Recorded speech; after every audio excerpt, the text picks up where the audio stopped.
Eight of Pentacles. New job, self-employment, building your business, trade, your reputation, working on your craft. Let's see what you're concentrating on at this time.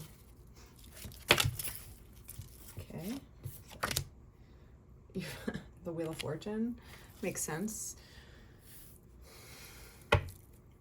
So this is a thing with luck. You know, luck doesn't just happen. We work towards our success, and then, you know, little pieces of luck come along to lift you up, speed you up, give you the opportunity, but you can't just sit at home and wait for opportunity to find you.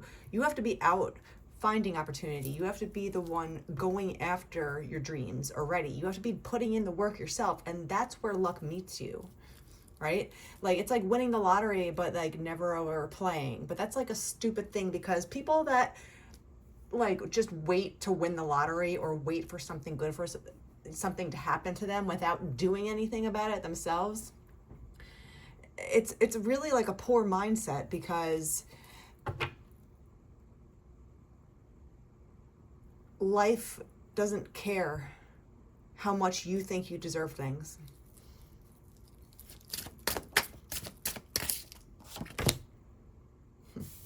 Nine of Pentacles.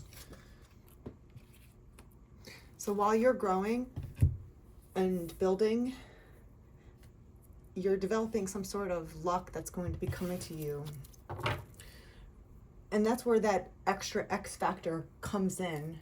It's the people that are out in the field doing things, working hard, putting in the blood, sweat, and tears already. It's not the person sitting at home, you know, wanting things to be different. It's, you know, someone that wants to lose weight, for example, and you don't do anything about it. You don't eat better. You don't go to the gym. You don't go for a walk. You don't do anything that you could do, even if it's a small step. Like, you know, try to do one push-up, and then eventually, if you just do one push-up a day, you'll be able to do 5 push-ups soon, and then 10. And then, you know, like it keeps progressing. But if you just sit on your ass and think that you're going to lose weight just because you want it to happen, and you take this victim mindset, you're not going to get anywhere, right? It's about making the right choices for yourself, right? Also, when you are in kind of like the doldrums of life, like working hard, sweating things out, you know, you're really, really doing the most that you can. Try not to compare yourself to other people in a way where you take it personally, because everyone starts in a different spot. Everyone has different scenarios. Some people have a trust fund they can rely on, and, you know, like, and it's just out of your hands. So the grass is on the greener side, kind of, you know, thinking, you know, always comparing yourself in a negative way instead of a positive way. Instead of looking up to somebody, and just being like, yeah, I want to be like that person one day. It's more like, how come I don't have what she has, or something like that, right? So you just have to remind yourself to stay focused on where you are at this time.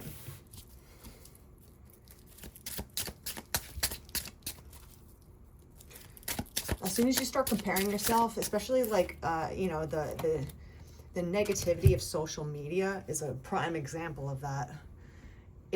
That's why so many teenagers are so depressed. It's just like, I'm comparing myself to the world, you know, instead of just looking down at your feet and seeing where you are right now. Also, you can look at where you're going, but you can't get upset with other people's situations. It's completely out of your control. The High Priestess. This is true wisdom. When you learn to focus your energy and your choices on healthy matters, you're not going to be swept up in envy or jealousy or any of those negative emotions, because you're going to do the work yourself. King of Pentacles, you know, and that's how you gain your security in life. You know, if you want to be in that King of Pentacles energy of, you know, being, maybe it's wealth, maybe it's love, maybe it's a new body, maybe it's whatever it is that you're working on. In order to get there, you just have to have the right mind frame about it, because that is everything. It's not about what you have. It's not about what your parents gave you or not gave you. It's not about how many friends you have that can help you, or how many times you can suck up to somebody. You know, like, there's a lot of people that think that if they kiss enough asses that they'll get farther in their approach to life. And that's just like, you know, like, if you want to be a sycophant and think that you can just kiss up to people in your industry and, you know, fake like them all the time just out of your own self-gain, it's not really because you truly like these people. It's because you're sucking up to them because you think selfishly you're going to get ahead that way. It's so fake, right? Again, you could see that on social media with people, where there'll be like a girl that just kisses up to the best person in the room constantly, and she's so up everyone's ass, and she's not focusing on getting better herself. You know, she's kind of mediocre, but she thinks that she can get better.